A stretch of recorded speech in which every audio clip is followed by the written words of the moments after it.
Pada hari Kamis 16 Oktober 2025, kami melakukan kegiatan penelitian sejarah setelah kegiatan jam sekolah. Kami melakukan kunjungan langsung ke Gereja Santo Ignatius di Cimahi untuk mencari sumber primer dan informasi sejarah. Di lokasi, kami mengamati papan-papan informasi sejarah serta mewawancarai sekretaris gereja, yaitu Bapak Matius Suwarno. Kami juga mendapatkan buku tebal berisi sejarah lengkap gereja yang diberikan oleh pihak pengurus. Selain itu, kami melakukan observasi lingkungan sekitar dan sempat berbincang dengan anak-anak yang sedang belajar di gereja tersebut. Hal ini membantu kami menambah wawasan mengenai aktivitas dan kondisi nyata di tempat tersebut. Selanjutnya, saya akan menjelaskan kendala apa saja yang terjadi ketika melakukan penelitian. Selama proses penelitian berlangsung, kami menghadapi beberapa kendala. Awalnya, kami tidak diizinkan masuk oleh satpam karena tidak membawa surat izin dari sekolah. Setelah mendapatkan surat izin milik teman dari sekolah yang sama, kami akhirnya diperbolehkan melakukan wawancara. Selain itu, dua anggota kelompok kami, Faris dan Yuki, datang terlambat sehingga kegiatan wawancara selesai lebih sore dibandingkan kelompok yang lain. Meskipun demikian, kegiatan heuristik atau kegiatan penelitian ini tetap berjalan lancar dan memberikan pengalaman berharga dalam mencari informasi atau sumber sejarah secara langsung di lapangan.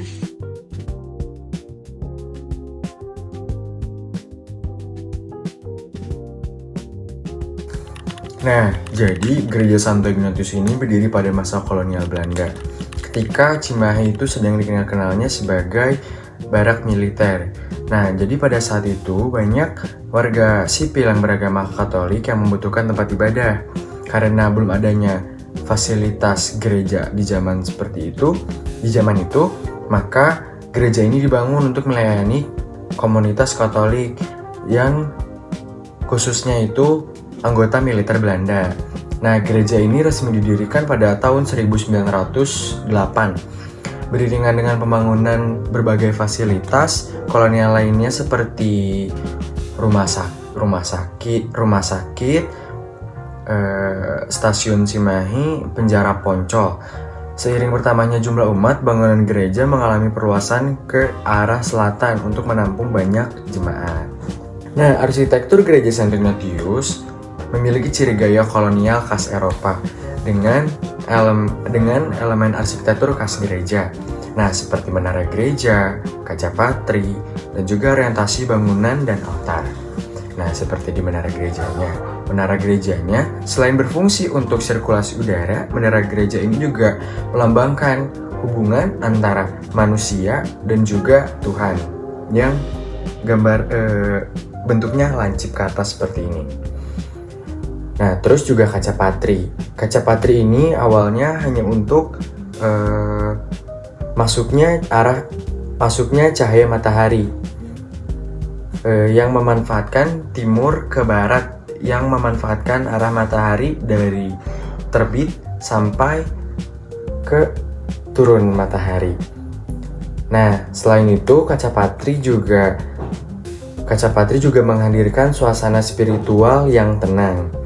Nah, selain itu juga kaca patri ini menggambarkan kisah perjalanan Yesus jalan salib.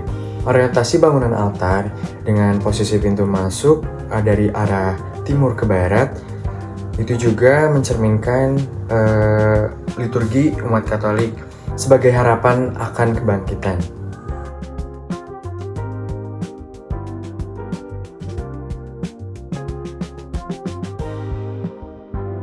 Santo Ignatius dipandang sebagai salah satu simbol sejarah penting di Cimahi. Bagi masyarakat sekitar, gereja ini bukan hanya tempat ibadah umat Katolik, tetapi juga bagian dari identitas kota yang mencerminkan sejarah kolonial, perkembangan kehidupan sosial masyarakat, serta keberagaman budaya dan keyakinan di Cimahi. Bangunan ini menjadi bukti perjalanan sejarah kota sekaligus ruang aktivitas keagamaan, sosial, dan pendidikan bagi komunitas sekitar.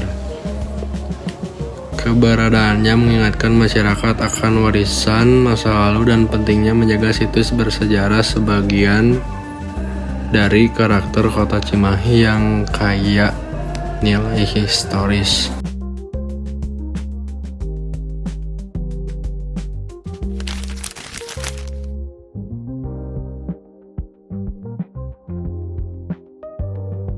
Yang pertama, makna kegiatan penelitian. Penelitian ini memberikan pemahaman mendalam tentang bagaimana sejarah, arsitektur, dan identitas masyarakat saling terkait. Kegiatan ini juga menekankan pentingnya pelestarian warisan budaya sebagai bagian dari jati diri lokal, serta bagaimana bangunan bersejarah bisa menjadi cerminan nilai-nilai spiritual dan sosial masyarakat.